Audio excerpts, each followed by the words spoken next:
Thanks, Anuj. Sorry. Okay. Yeah, continue on. So, I was thinking because of that, it would have to be recreated. Because I'm hearing that latest that they are saying it is going to be heat death because the acceleration is too great to halt by gravity. These different scientists say different things. You cannot, nothing is very. Other thing is gravity was used as one force. There are so many other forces. I think. Yeah. So every day they keep changing their views on that. And the factor which they have kind of come out with, which will determine whether this happens, that happens, or that happens, it's too close. And they cannot really figure out whether which end the universe should have. Okay, let us come to the fifth mantra, otherwise we will not make any progress. Okay, so fifth verse, Tiraschino Vitato Rashmi, Resham Adha Svidasid, Upari Svidasid. Okay, somebody has to give quickly the Adidevik meaning. Come on, quickly. Nothing. Yeah, so these particles that were formed from the previous paragraph, they kind of collided. They gave a lot of light, which spread laterally above as well as below. Correct. So correct. That's a lot of energy. And that was the creation of the Mahat as well. That is in the next line. Okay. Retu, no, Mahat got created in the last verse. Mahina. The previous paragraph. Retu tha asan mahimana asan swadha avastat prayatihi parastat. This is a very important one. Retu tha asan.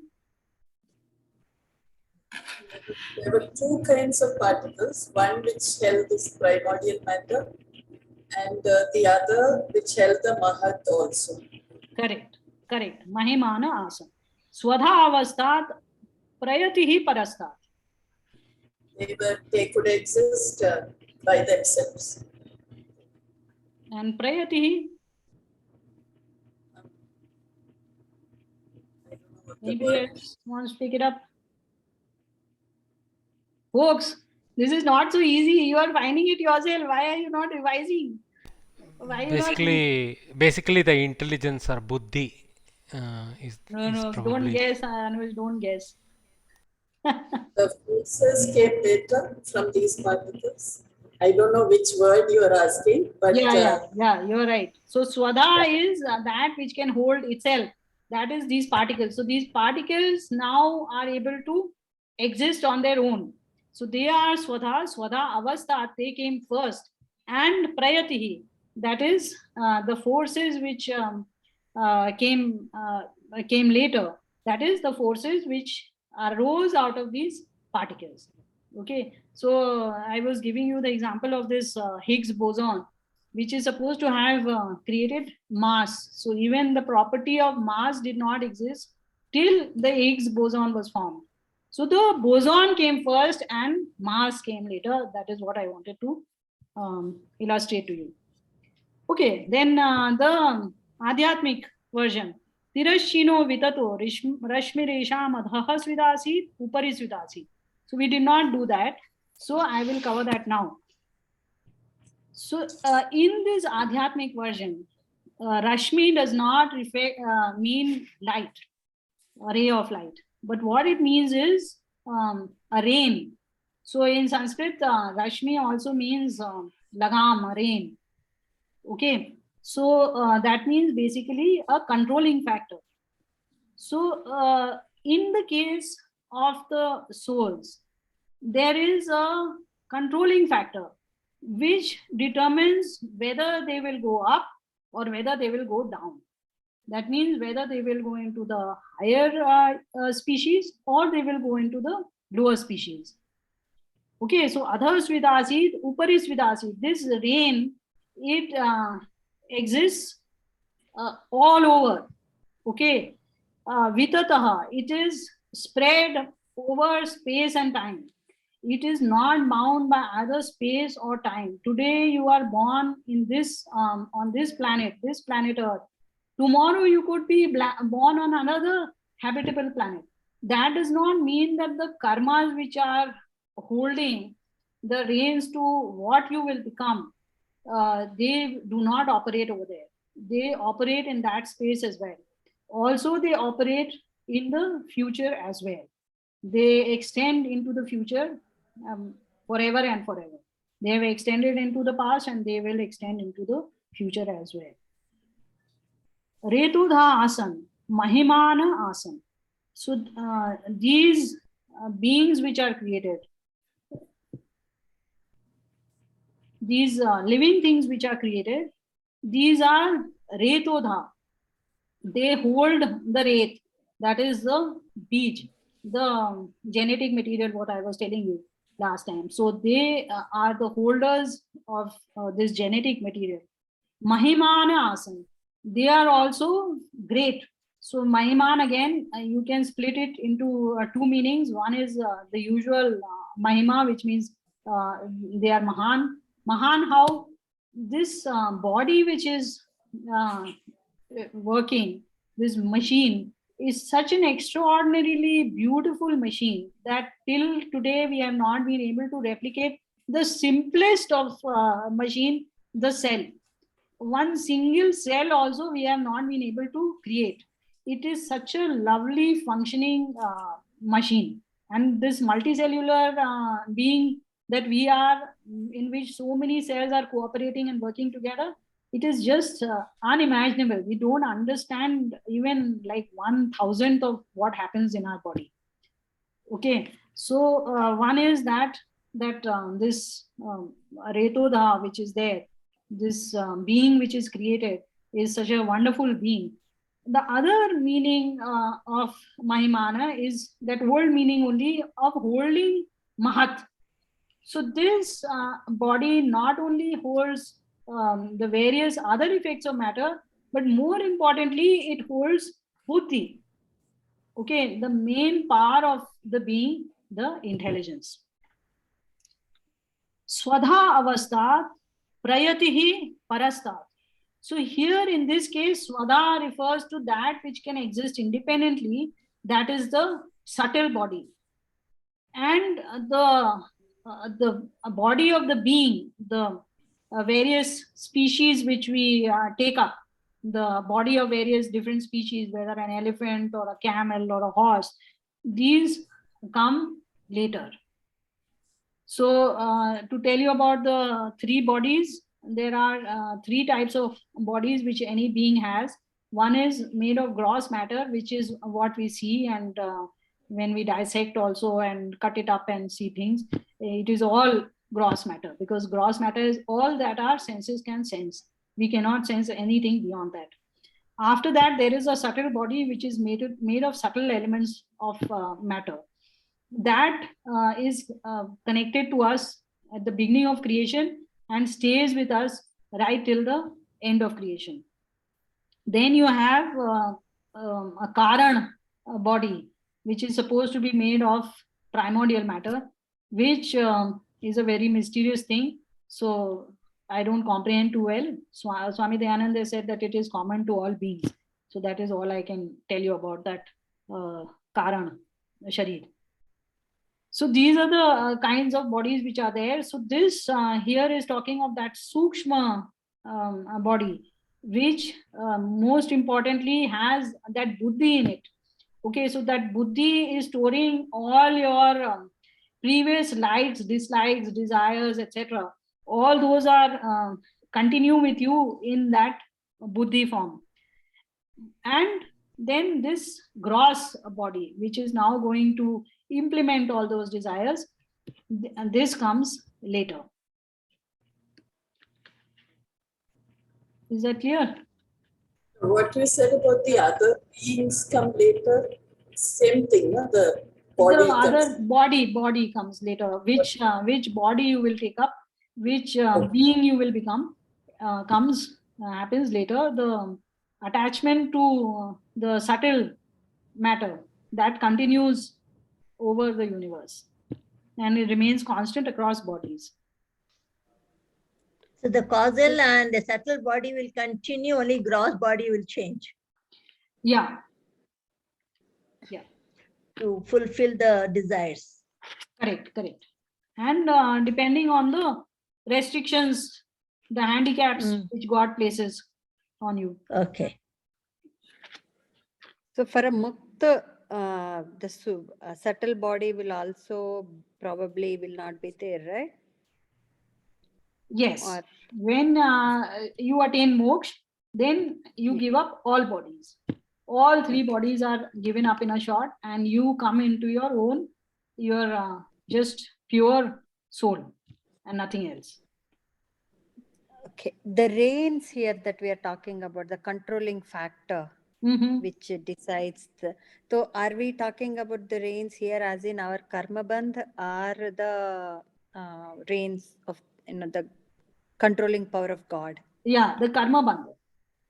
The karma, whatever the bondage is placed on you because of the karmas which you have done. Those are the reins which will determine where you will go. Uttara, we just said that when you attain moksha, you give up all three bodies. Then how does that come back again? Who gives the bodies to you?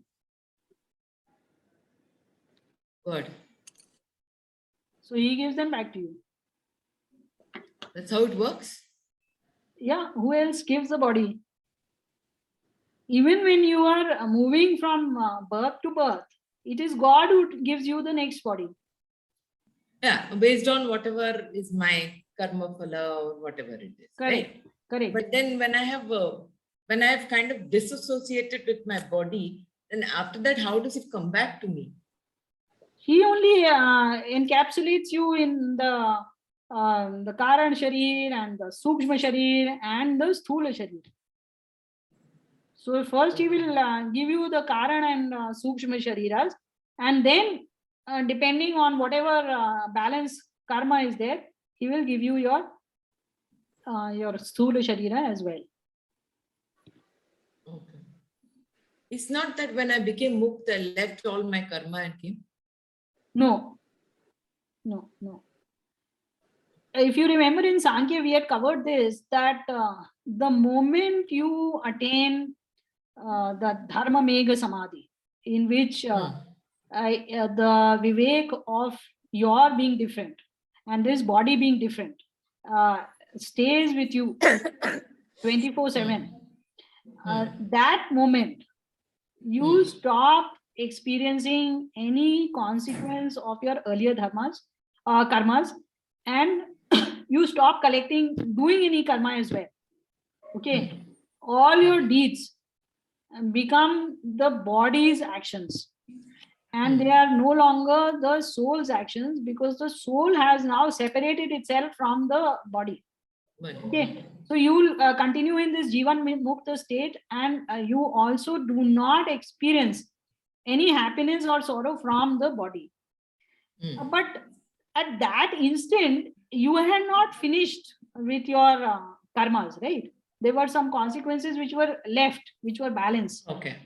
So those balanced karmas are put in abeyance. They are put in abeyance till your next birth. So those balanced karmas will determine your next birth after moksha. Okay, thank you. Yeah, and since there are very few, that is why you come as a rishi or something, one of the pure souls. Uttara, can you just explain the first line with respect to this meaning, please? Yeah, sure. So, with respect to Adhyatmic version, Tirashino Vitato, Rashmiresha Mataha. Somebody needs to. All the sound is from Kala only. Yeah, Kala, I think you need to mute yourself. Yeah. So, Tirashino Vitato, laterally it is spread. Rashmi Resha, of these beings, the rains are spread. Adhah Svidasit, they are below also. Upari Svidasit, they are above also.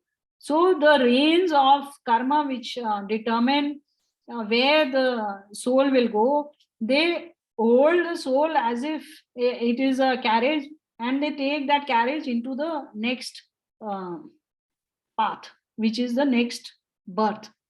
Okay, so that birth can be a higher birth or it can be a lower birth. That is why adhas with asit, uparis with asit. Retudha asan, mahimana asan. These beings they hold the seed for further creation of other beings, and also they have mahima, mahat, which gives them intelligence. Also they are mahan because this creation, this body, even for the unicellular organisms, that one cell is phenomenal, is fantastic. It is beyond comprehension that such a fantastic machinery. Swadha avastha prayatihi purastat. Swadha, that which is able to hold itself independently.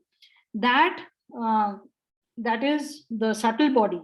The subtle body, see, does not require actually a full-fledged body. It needs the full-fledged body in order to implement itself.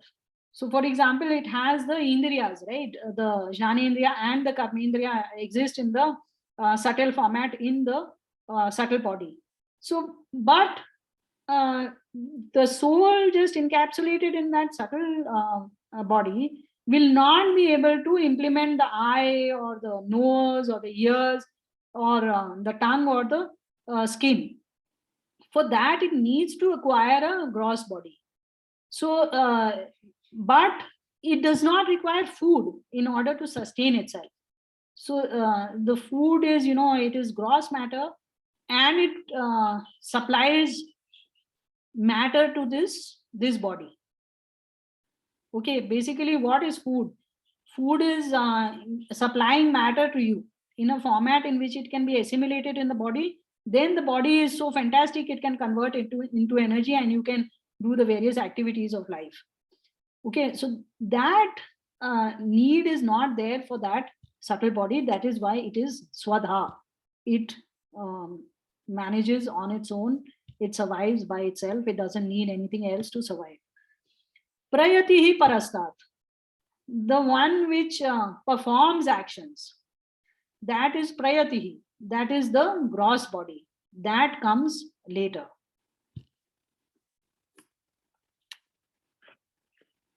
All right. Any more questions are there?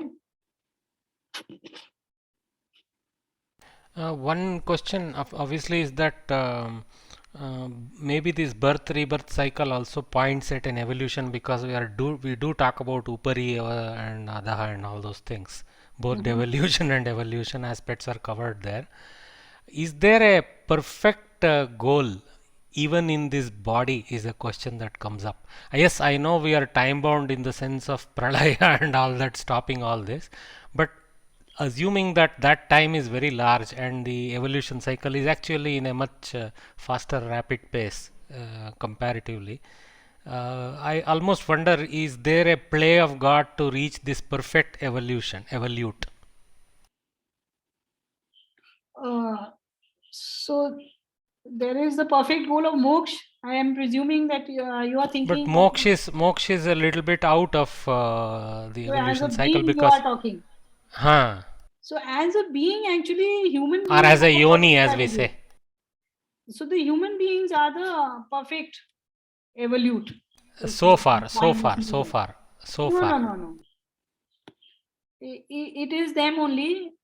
See, the human beings have a vast range in themselves, because their intelligence can vary from very dumb to genius. Okay, so that whole spectrum is available to human beings, which gives them a lot of scope to vary in their traits and in their deeds as well. So the idea is to move from ignorance to knowledge. Okay, so we may be born with certain handicaps, and we may have less intelligence, and we may have less knowledge. We may be born into a family where knowledge does not exist. Yet, if we persevere, and we bring ourselves, we can develop our brains as well. It is not as if the brain is just limited to what you are born at birth. It has been proven so many times, that there are two factors which determine the evolution of a personality. And one is whatever is there at birth. It is called what? Nature versus nurture. So one is nature, whatever nature gave you at birth, and then there is nurture. So nurture is not only the environment. Even if you do not have a great environment, you can yourself nurture your own traits. But of course, we may be handicapped even in the way of our thinking. So whatever it is, the idea is to move from ignorance to knowledge. So the more and more knowledge that we gain, we finally reach the state in which it becomes very clear to us what or who we are. That is the ultimate knowledge. Okay. Okay. I think we'll call it a day. Shall we say our prayers now? Yes, Bhagini.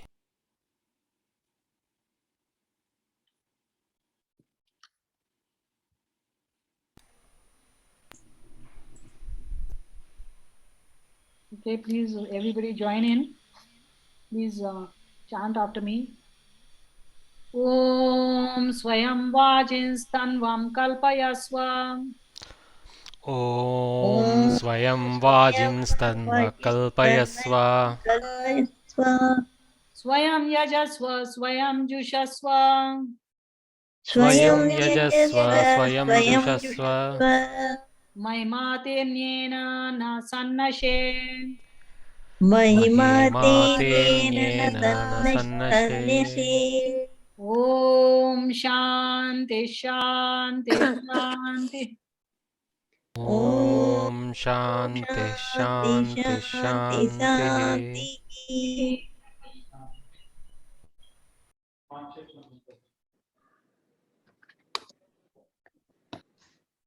Dhanyawad.